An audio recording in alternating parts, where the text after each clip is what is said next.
আসসালামু আলাইকুম। প্রতিদিন এখন আজকে একটা ভিডিও লিয়ে আইলাম। আর তো বিকালপুর নাস্তা বানাইতাম। আজ খালা ছানা বোনা করতাম। পেঁয়াজ কাটিয়া তৈছি, আলু কাটিয়া তৈছি, আর গইল কি পটল কেন পেটে খালা ছানা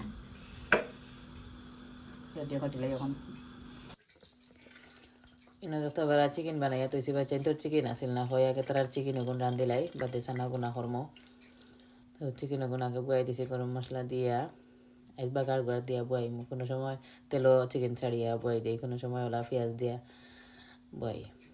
পেঁয়াজ দিয়া সবটা মশলা পেঁয়াজ মজিয়া আনলে বাদে স্পাইস পাউডার মশলা দিমু। আর ওইসে এক সাইডে দি বয়াই দিছি আমি ছানা বিরানো লাগে পান বয়াইয়া তো গোটা গোটা মশলা গরম মশলা আঁকে দিলাইছি দিয়া পাঁচফোড়ন দিয়া তেজপাতা দিয়া পেঁয়াজ কাটিয়া বড় সাইজের পেঁয়াজ দুইটা কাটিয়া পেঁয়াজ ছাড়ি দিছি লবণ দিয়া গড়িয়া রাখি দেবো। তো পেঁয়াজ বাই মজা আর আমার চিকেনও হয়ে যাব।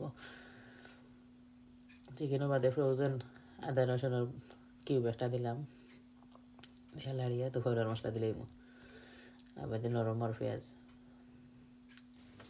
পাউডার মশলা সব যাতে দিলেছি। স্বাভাবিক মিট চিকেনও যে লাগে যেটা লাগে পাউডারটা দিছি দিয়া এড়াছড়া করিয়া বাদে চিকেন ছাড়ি দিব।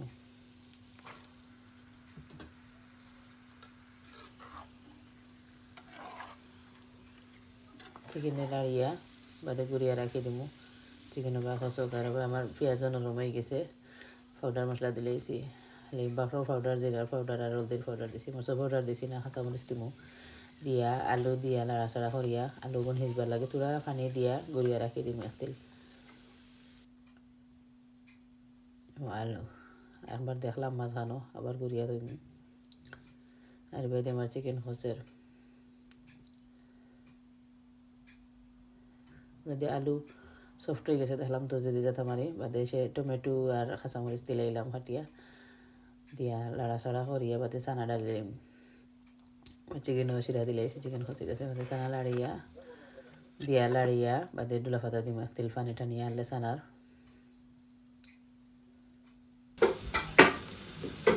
হয়ে গেছে। এখন চানা খাইয়া চানা বানাইয়া এখন কই চানার লগে ডালের বড়া না হইলে ভালো লাগে না। তো তোরা ডাল চিটটা ভিজাইয়া ব্লেন্ড করিলাম করিয়া বড় সাইজের পেঁয়াজ একটা কাটিয়া ডুলা পাতা কাঁচামরিচ কাটিয়া সপ্তাহ দিয়া মাখাইয়া মেঘলা দিন জানা হয় চানার লগে ডালের বড়াও খাইলে মজা লাগে। আর একটু বলাইয়া ডাইলও ব্লেন্ড করে লিছি 2 দিন খাইতে পারবা।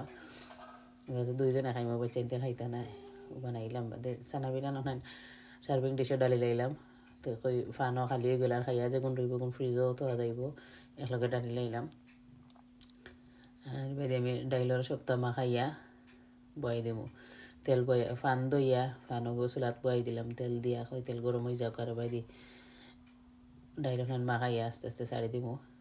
চিকেন হয়ে গেছে খরর চুলাত নিচে গিয়ে বড় চুলাত আনলেছি আমার তেলর ফান আনিয়া ওই সব স্পাইস মশলা আমার ডাইলও মাখাই লিছি মাখাইয়াও মিক্স করে লাইছি। ওগুন করমু আর ওগুন রয়েছে রাখি দিব ফ্রিজও আর বেশি করতাম নাই চানা মিলানোর লগে ওগুন হইব। ওকে ভিডিও লম্বা করিয়া না ভালো থাকুকা। আসসালামু আলাইকুম, আল্লাহ হাফিজ। ভিডিও ভালো লাগে প্লিজ একটা লাইক দিবা, কমেন্ট করবা, শেয়ার করবা।